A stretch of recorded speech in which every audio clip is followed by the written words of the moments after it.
Tim Pool, noted YouTuber, great ranter, had his house fired upon in what was essentially a drive-by. A vehicle approaches and aims at the house, takes fire. Fortunately, the good news is no one was hurt. The bad news is it's an escalation. More violence undoubtedly coming from the left, despite the fact that, once again, the media, who wants to throw confusion into every event, are trying to liken it into the fact that Tim Pool apparently had Milo Yiannopoulos on, who suggested that Charlie Kirk was gay or that Erica Kirk wanted a divorce.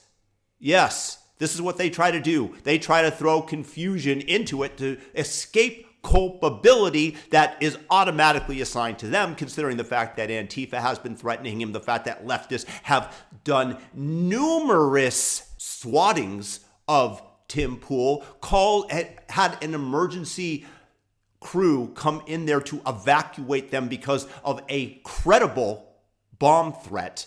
This is the left that we continue to do this, as they continue to yell fascist, fascist, fascist. Gee, I wonder who the true fascist is. Those who are trying to silence the opposition. Because in their world, if you say something that they disagree with and you have a loud enough megaphone, they're going to come and silence you. And when they're through silencing that person, that's going to filter on down to people like me, who have some reach but not much. And we're going to be silenced because we're going to be fearful of the fact that they're going to turn their attention towards us, that it will no longer be socially acceptable, because they will make it so, because they will employ violence to close the Overton window as to what can be talked about without getting whacked, because these are the totalitarians and what they wish to usher in. They seize power through force. This is a terrorist activity. The use of violence or threat of violence in order to achieve a political outcome.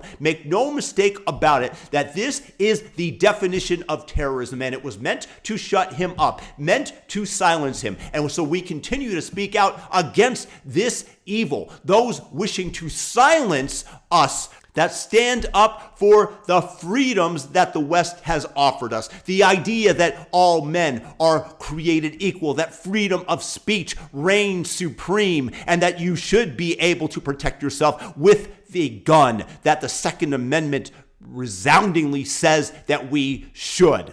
Because people like us are standing up for freedom, that we are standing up for self-sovereignty and rule and the ability to decide your fate, where the government cannot come in and unduly seize your means of production in order to distribute it to those indolent people in our society that don't want to do any work, that don't want to create anything, that just want to be taken care of. And this is what has enabled us to spring from a low-level existence to one where the free market has created the technological revolution that enables us to communicate with one another via the mechanism of the airwaves and the iPhone and all of the plumbing that goes and makes that possible. So leave your thoughts in the comment section about this. But once again, the left is trying to silence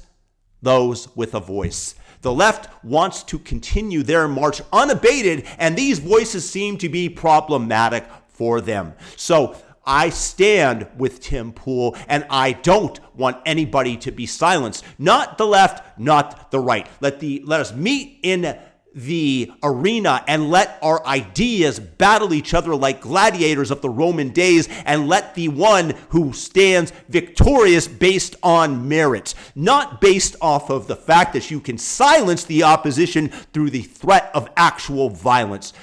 Once again, it's getting scary in America, where the leftists believe that this is appropriate behavior, and when they continue to get away with it based on the woke leftist DAs that clearly prosecute based on political ideology, then we have a serious problem as a nation, and everybody should stand up against it. Again, thumb up the video. Let me know your thoughts in the comments. Peace.